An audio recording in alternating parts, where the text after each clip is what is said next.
السلام عليكم ورحمة الله تعالى وبركاته. بسم الله والحمد لله الصلاة والسلام على أشرف المرسلين وعلى آله وصحبه أجمعين أما بعد. ബഹുമാനപ്പെട്ട ഉസ്താദുമാർ, സ്നേഹനിധികളായ കൂട്ടുകാർ, പ്രിയ ശ്രോതാക്കൾ, സീക്ക് ഇൻ ഹ്യൂമാനിറ്റി എന്ന പ്രമേയത്തിൽ പുരോഗമിച്ചു കൊണ്ടിരിക്കുന്ന ദാഫയുടെ മനോഹരമായ നിമിഷങ്ങളിൽ നിങ്ങളോട് സംവദിക്കാൻ എനിക്ക് ലഭിച്ചത് ഇസ്ലാമിൻ്റെ പരിസ്ഥിതി വായനകൾ എന്ന പ്രസക്തമായ വിഷയമാണ്. ആധുനിക കാലത്തെ പ്രശ്നങ്ങളിൽ ഏറ്റവും വലിയ പ്രശ്നം പരിസ്ഥിതി സംരക്ഷണവുമായി ബന്ധപ്പെട്ടതാണെന്ന നിസ്തർക്കമായ കാര്യമാണ്. ആണവായുധം മനുഷ്യകുലത്തിന് ഏൽപ്പിക്കുന്ന ആഘാതം എത്രയാണോ അതിൽ നിന്ന് ഒട്ടും കുറയുന്നതല്ല പരിസ്ഥിതി ദുരന്തം മനുഷ്യനേൽപ്പിക്കുന്ന ആഘാതം. സാങ്കേതിക വിദ്യ വികസിച്ചു കൊണ്ടിരിക്കുന്നു. ഇലക്ട്രോണിക് ശക്തിയുടെ പുതിയ ഉറവിടങ്ങൾ കണ്ടെത്തിക്കൊണ്ടിരിക്കുന്നു. അനന്തരഫലത്തെക്കുറിച്ച് ചിന്തിക്കാതെ മനുഷ്യ പ്രകൃതി നിയമത്തിൽ കൈകടത്തിക്കൊണ്ടിരിക്കുന്നു. ധാതുക്കളും രാസവസ്തുക്കളും പ്രത്യക്ഷപ്പെട്ടുകൊണ്ടിരിക്കുന്നു. ഇതെല്ലാമാണ് പരിസ്ഥിതി സംരക്ഷണം നേരിടുന്ന ഏറ്റവും വലിയ പ്രതിസന്ധിയും വെല്ലുവിളിയും. പരിസ്ഥിതി സംരക്ഷണവുമായി ബന്ധപ്പെട്ട് മതിയായ രീതിയിൽ പ്രായോഗിക ശിക്ഷണം ജനങ്ങൾക്ക് ലഭിക്കുന്നില്ല എന്നതാണ് പരിസ്ഥിതി മലിനീകരിക്കപ്പെടാനുള്ള ഏറ്റവും പ്രധാനപ്പെട്ട കാരണം. ഇസ്ലാമി വിഷയകമായി വലിയ പ്രാധാന്യമാണ് നൽകുന്നത്. അത് വിശുദ്ധ ഖുർആനിൽ പ്രവാചക വാചകങ്ങളിൽ നിന്നും നമുക്ക് വ്യക്തമാണ്. പരിസ്ഥിതി സംരക്ഷണവുമായി ബന്ധപ്പെട്ട വിഷയം ഇസ്ലാമിലെ വൈകാരികമായ വിഷയങ്ങളിൽ പെട്ടതാകുന്നു. പരിസ്ഥിതി സംരക്ഷണവുമായി ബന്ധപ്പെട്ട് മതിയായ രീതിയിൽ പ്രായോഗിക ശിക്ഷണം ജനങ്ങൾക്ക് ലഭിക്കുന്നില്ലെന്നതാണ് പരിസ്ഥിതി മലിനീകരിക്കപ്പെടാനുള്ള ഏറ്റവും പ്രധാനപ്പെട്ട കാരണം. കർമ്മശാസ്ത്ര ഗ്രന്ഥങ്ങളിൽ കന്നുകാലികളെ വളർത്തുന്നവർക്ക് ജീവജാലങ്ങളോട് കാണിക്കേണ്ട ഉത്തരവാദിത്തങ്ങൾ എന്തൊക്കെയാണ് അതിനെക്കുറിച്ച് കാണാവുന്നതുമാണ്. ആ നിർദ്ദേശങ്ങളും ഉത്തരവാദിത്തങ്ങളും കേവലമായി വായിച്ചു പോവുക എന്നതിലുപരി പ്രായോഗിക മണ്ഡലത്തിലേക്ക് നാം കൊണ്ടുവരണം.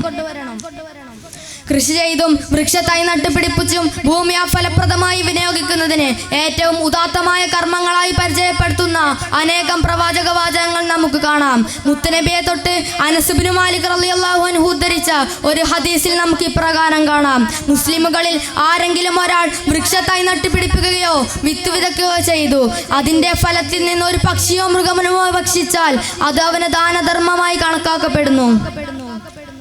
സ്വഹീഹുൽ ബുഖാരിയിലും മുസ്ലിമിലും ഉദ്ധരിച്ച ഒരു ഹദീസിൽ നമുക്ക് ഇപ്രകാരം കാണാം: ഖുറൈശികളിൽപ്പെട്ട യുവാക്കളുടെ അടുക്കലൂടെ ഇബ്നു ഉമർ റളിയല്ലാഹു അൻഹു നടന്നു പോവുകയായിരുന്നു. അവർ പക്ഷികളെ ലക്ഷ്യമാക്കി എറിയുകയായിരുന്നു. തെറിച്ചു വീണ എല്ലാ അമ്പുകളും അവർ പക്ഷിയുടെ ഉടമസ്ഥന് നൽകുമ്പോൾ അതുവഴി വന്ന ഇബ്നു ഉമർ റളിയല്ലാഹു അൻഹുവിനെ കണ്ടവരെല്ലാവരും പേടിച്ചോടിപ്പോയി. ഇബ്നു ഉമർ തങ്ങൾ ചോദിച്ചു, ആരാണിത് ചെയ്തത്? ഇപ്രകാരം പ്രവൃത്തി ചെയ്തവനെ അല്ലാഹുവിൻ്റെ റസൂൽ ശപിച്ചിരിക്കുന്നു. ജീവനുള്ളവരെ കൊല്ലാൻ വേണ്ടി എറിഞ്ഞു വീഴ്ത്തതിനെ അല്ലാഹുവിന്റെ റസൂൽ ശപിച്ചിരിക്കുന്നു. ഇത്തരം സന്ദർഭങ്ങളിൽ സ്വഹാബികളെല്ലാം കടുത്ത രീതിയിൽ പ്രതികരിച്ചതായി ചരിത്രതാളുകളിൽ നമുക്ക് ഒരുപാട് കാണാം.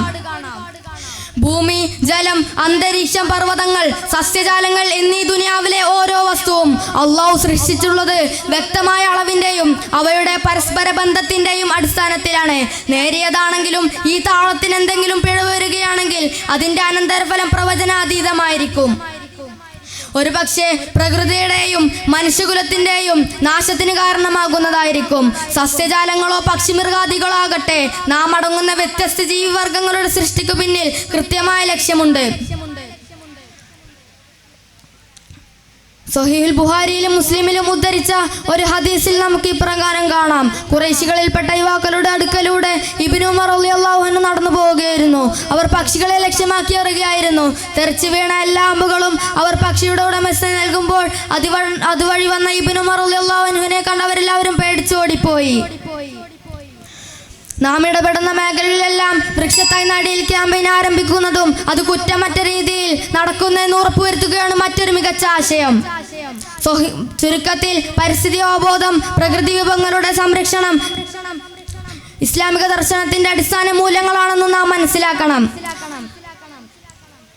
നിസ്കാരത്തിനു വേണ്ടി അംഗശുദ്ധി വരുത്താൻ ഒരു നദിയിൽ നിന്നാണെങ്കിൽ പോലും ജലത്തിന്റെ ഉപയോഗത്തിൽ സൂക്ഷ്മത പുലർത്തണമെന്ന് പ്രവാചക അധ്യാപനം പ്രകൃതി എല്ലാവർക്കും അനുഭവിക്കാനുള്ളതാണെന്ന് നമ്മെ ബോധ്യപ്പെടുത്തുന്നു. അവിടുത്തെ ജീവിത ദർശനങ്ങൾ നമ്മെ ഉത്ഭുതരാകട്ടെ. നാഥൻ തൗഫീഖ് ചെയ്യട്ടെ, ആമീൻ. ഇത്രയും പറഞ്ഞ് എൻ്റെ വാക്കുകൾക്ക് ഞാൻ ഉപസംഹാരം കൊള്ളുന്നു.